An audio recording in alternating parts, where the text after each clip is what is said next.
Naimbagal daw yung kay Ilocano. Ang episode natin ngayon kay Ilocano ay mag-update tayo sa pinapatayo nating bahay. Ito po yung kay Ilocano house. So tara, samahan nyo po ako.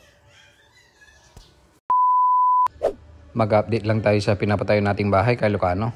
So natapos na nila yung backlash natin dito sa kitchen natin. So itong mga saksakan na lang yung i-adjust nila kay Ilocano na ililipat. Tapos maglalagay din sila ng backplash dito sa likod ng lutuan natin kay Ilocano para sa oven natin yan. Itong bakod naman dito sa side ng bahay natin kay Ilocano ay nagpipintura na sila. Hanggang dito sa harap kay Ilocano at saka dito sa may garahe. So talagang puro finishing na lahat ng mga trabaho natin kay Ilocano yan.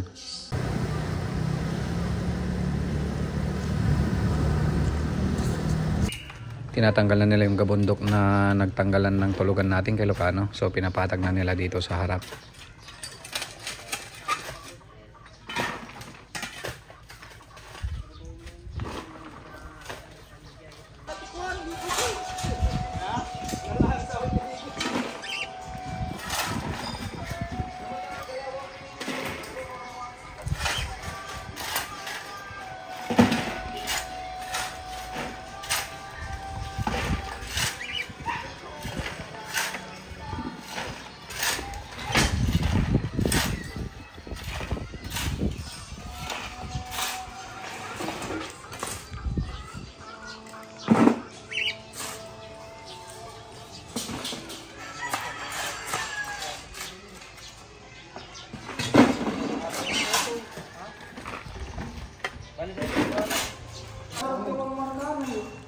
Na kay Ilocano.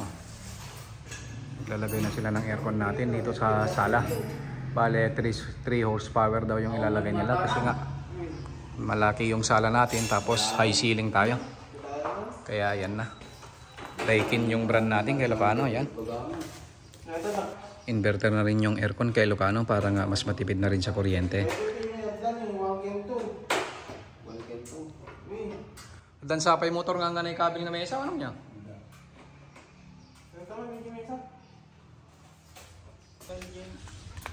Wala kay Ilocano. Yung pundasyon ng ano natin, bakod yan. Yung ginawa nila.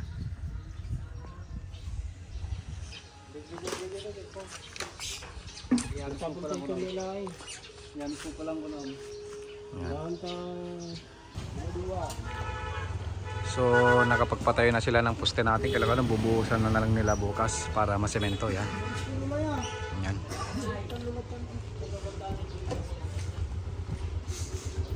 Tapos na silang magtrabaho kay Ilocano kaya uwi na naman sila. Yan. Yan. Ito lang muna yung update sa bahay natin kay Ilocano. Naglalagay na sila ng ano kay Ilocano, yan, oh, ng salamin natin, yan. Dito sa mga railings natin, yan.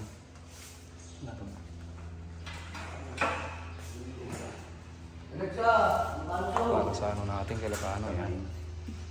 Peras natin, yan. Dito, yan, kay Ilocano. Pati rin dito sa veranda natin sa harap kay Ilocano, yan. Lalagyan na nila ng salamin, yan. Kasi yan yung magtatanaw sa baba natin, yan.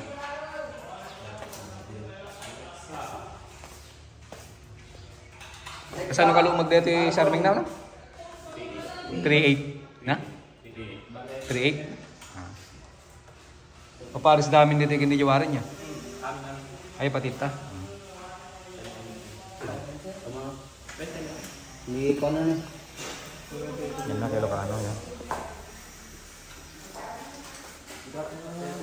Na full finish yung deta kuwanan niya din. Naiba po yamin. Hindi sa tikurang palang sangon niya. Ayun lang ang pinahabaking lugtungan. Ayun. Ipulasan mo ito tiba digit.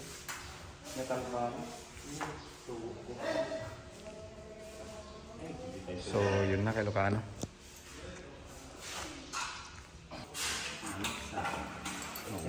Kaya tornilyo nga kasta, no? Dati rubber. Darado na sa may tornilyo. Maipi na nalain. Yan. Yung nilalagay nila kay Ilocano. Ano siyang rubber.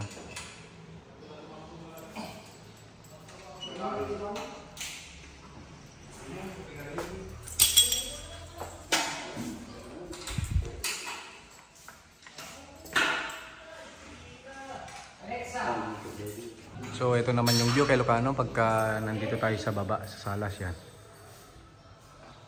Lalagay sila ng mga salamin natin sa railings natin kay Ilocano yan. So mas maganda na siyang tignan ngayon. Kasi may salamin na siya kay Ilocano yan.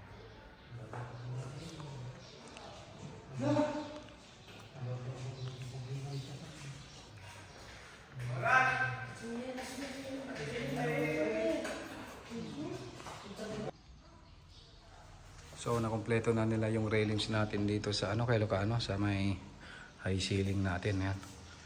Ilagay na lahat yung mga salamin niya. Yan na siya kay Ilocano yun. So yung salamin nito kay Ilocano ay yan, kaya medyo makapal siya kay Ilocano.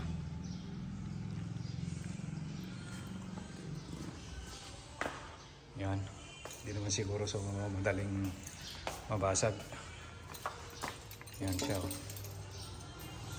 So pwede na kay Ilocano, hindi na nakakalulang dumungaw o dumaan dito sa natin, high ceiling natin. At isusunod na nila dito sa terrace natin kay Ilocano na lalagyan ng salamin. Yan. Yan kay Ilocano.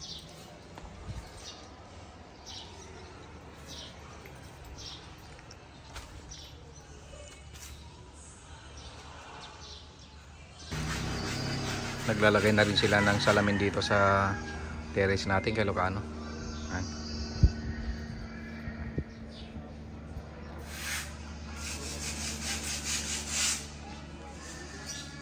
Nalagay na sila ng salamin. Ito yung nilagyan nila kay Ilocano. Yan.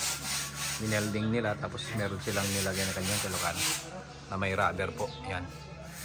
Yan po yung maghahawak ng salamin natin.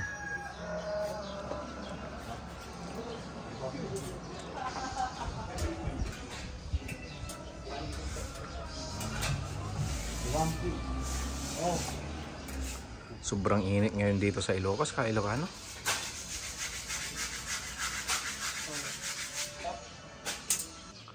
Nakapaglagay na rin sila ng salamin dito sa terrace natin kay Ilocano dito sa harap. Yan. Naglalagay pa sila. Bale 8 lahat yan kay Ilocano yung lalagyan nila ng salamin. Meron naman nagpipintora yan kay Ilocano. Tapos meron naman gumagawa dito kay Ilocano yan. Ubuhusan nila yung yung poste natin.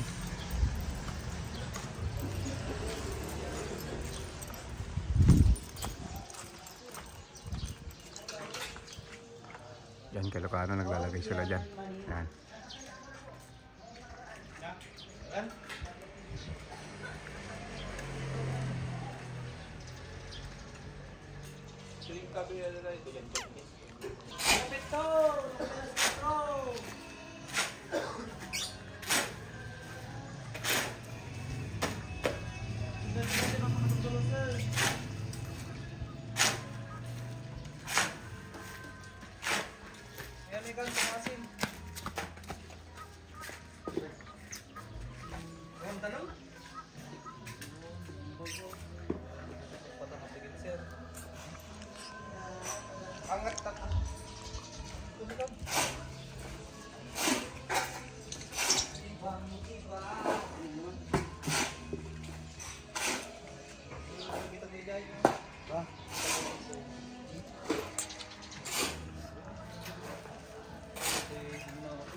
Na kay Ilocano na kompleto na nila yung mga salamin ng natin.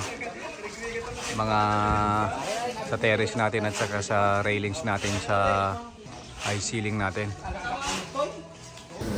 So yun ka Ilocano, maraming salamat po sa panonood. Ito lamang po yung update dito sa munting bahay natin. Ingat po tayong lahat.